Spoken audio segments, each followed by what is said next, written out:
Look at these guys right here.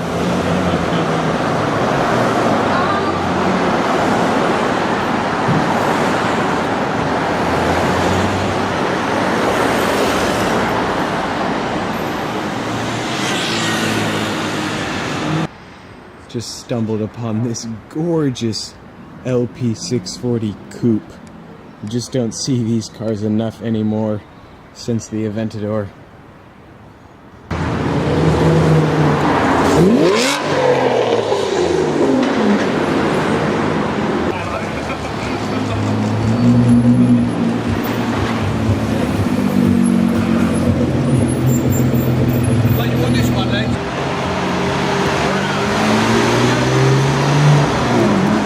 Well, we finally finalized our next plans. So today is Saturday, we're in London. On Monday, we're flying to Stuttgart. From there, we're gonna go up to the Nürburgring.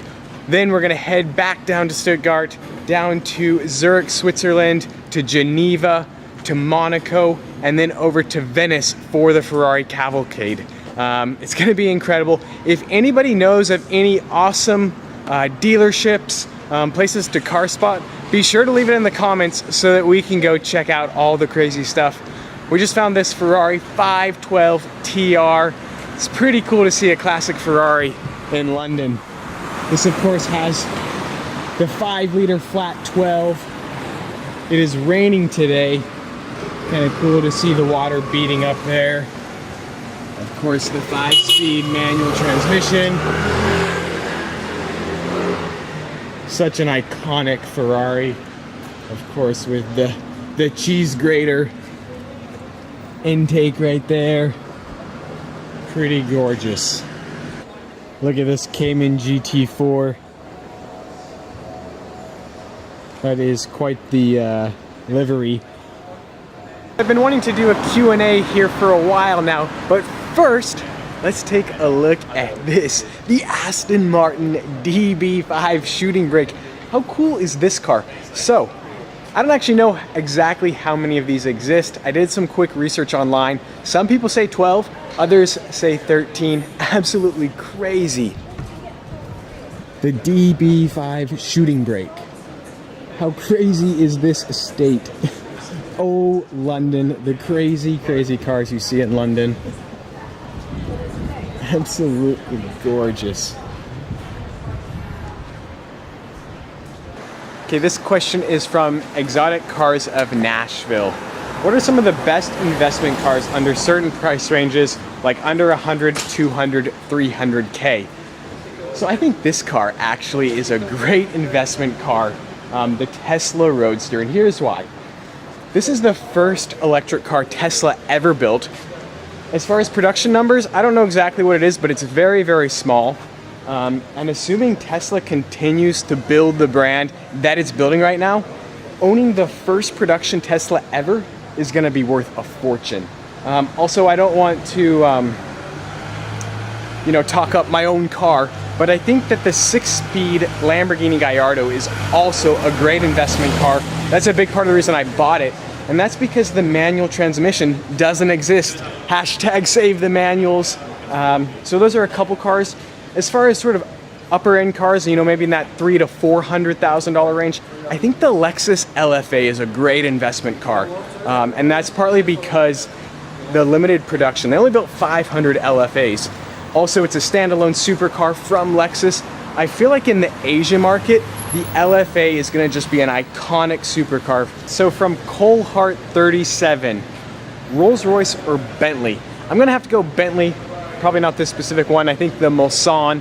And then he also asked LaFerrari or Aventador. LaFerrari. This question is from Ben Levisure 91. Why do you like cars? I get asked that question all the time. Why do I like cars? And I don't even really know sometimes where the passion for cars began. I mean, when I was 5 years old, I have pictures of myself standing in front of Lamborghini Countaches. I've just loved cars since before I can remember. But the main reason I love cars is because of the freedom that it gives you.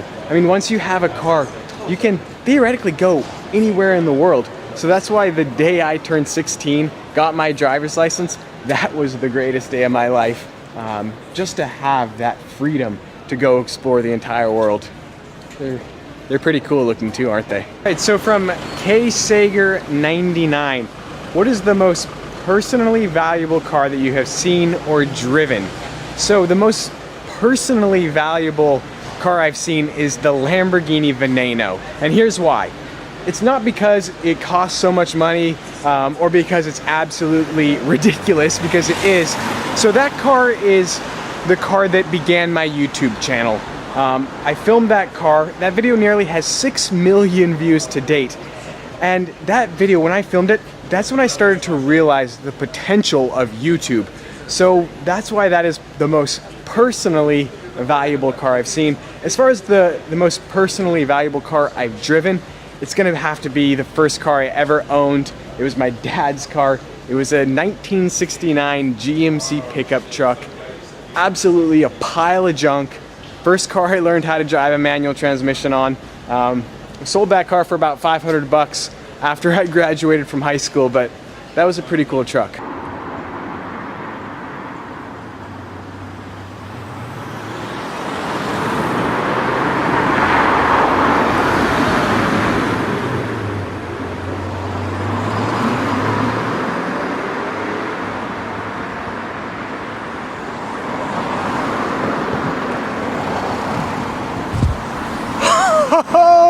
McLaren F1. So, most common question I get asked all the time, what is my dream car? So, from a practical dream car, something that I could actually get, of course, it's the Ferrari Challenge Stradale.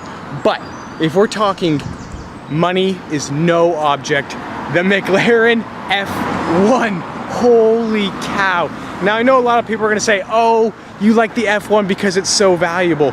I still remember in the mid-90s when there was the Car and Driver article that featured the McLaren F1. That car was unlike any other car I'd ever seen before. I cut out the pictures in that magazine. It was on my notebook when I was in 3rd grade.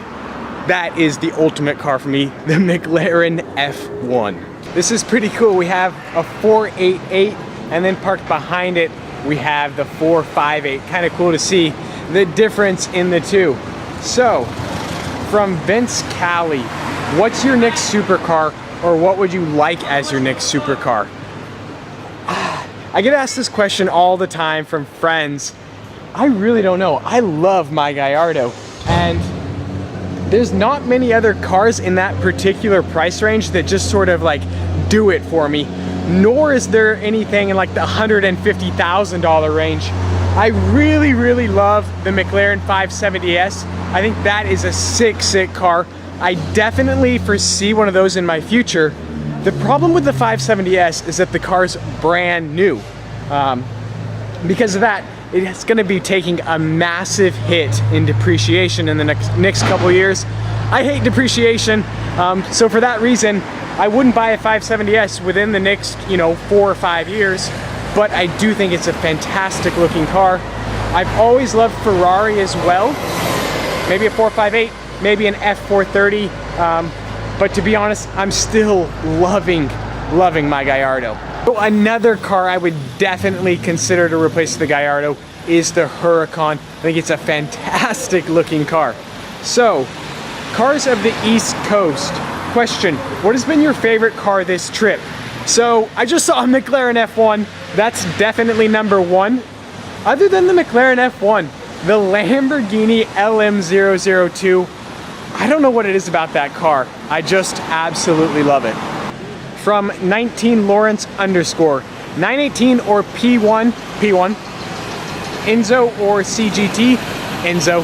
From Dylan CLK, chocolate chip cookie or sugar cookie? Chocolate chip cookie. From VSL Photo, C12 Zonda or SV? Definitely a Zonda. What do you think, Adam? I think SV Roadster. Yep. Huh. All right, guys, debate. C12 Zonda, SV Roadster. Good days in life. And then, there are days in life that you will never, ever forget. The McLaren P1. Let's hop on in. I have no idea how to open up this car.